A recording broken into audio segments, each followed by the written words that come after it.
Hey guys, Shyla Colt here to talk about the second game I will be playing in 2018 in an effort to continue to slay and chop down my physical TBR pile.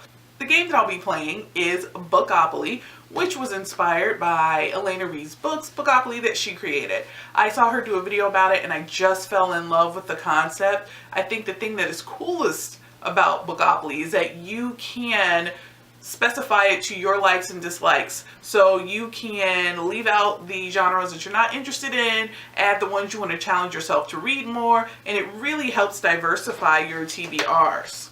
Yeah, I wrote notes because it's a little bit in depth.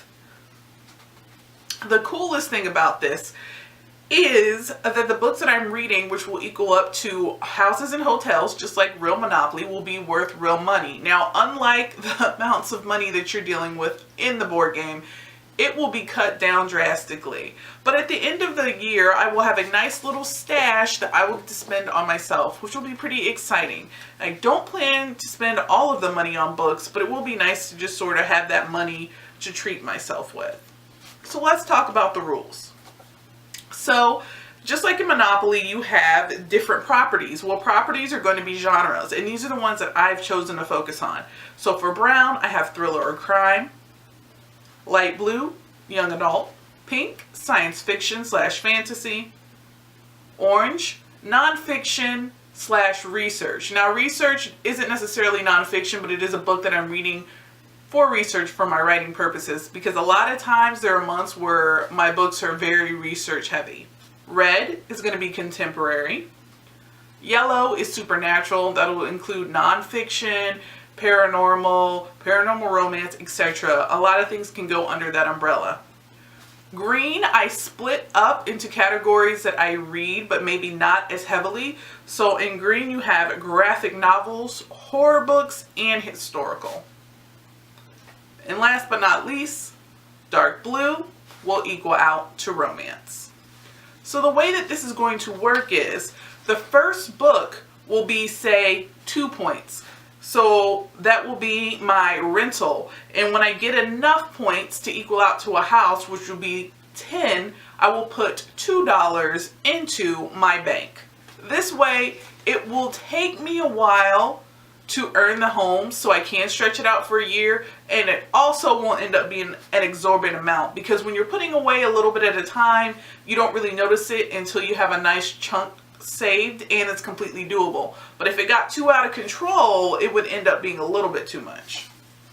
As we all know, there are 4 railroad stations. So for the 4 stations, they're going to be readathons. So I will get 2 points for every readathon that I enter. I'll get 2 points for every TBR that I film about the readathon. And then if I complete all the challenges, I will have to put $5 in my bank. Now, if you do readathons, you know that the odds of you finishing every single challenge for them can be slim to none, but I will do my best. We also have the chance and community chest cards. So I've made my own chance and community chest cards that are book related, and I'm not going to list them because I think it would be really fun to just wait until I pull those during the year, and then I'll get to read them off to you guys. Also, for the tax squares, I'm going to do books that are over 500 pages long. So if I have a book and it happens to be long, I can use it for that. The best thing about this game is that because I'm playing it all year long, I can sort of shuffle the books to where I need them to go. I am keeping an Excel spreadsheet which is keeping track of everything that I'm reading, and I'm really excited about that. I'll be including fan fiction reading, something that so many people read and that no one really talks about or recommends that I've seen. So I'm really excited about the conversations that can come from that and the recommendations, because I'm always looking for good ones. Now in this Monopoly, I will be doing dice and no dice. So there will be months where I'm making my TBR up with the intention of where I want to be playing it, and then there will be some where I will roll the dice and see where I land, which will help keep my TBR diverse and give me options, because I'm always worried about being too locked into a TBR, because sometimes you'll have this list of books and then when you get there, you're just not in the mood for any of it. So this will help me keep things varied. So this was a little bit complicated to set up. Not complicated. I would say it was a little bit labor intensive to set up, but once you have everything laid out, it's just exciting to think about getting into it. I did go ahead and do a board so that I can track everything in real time.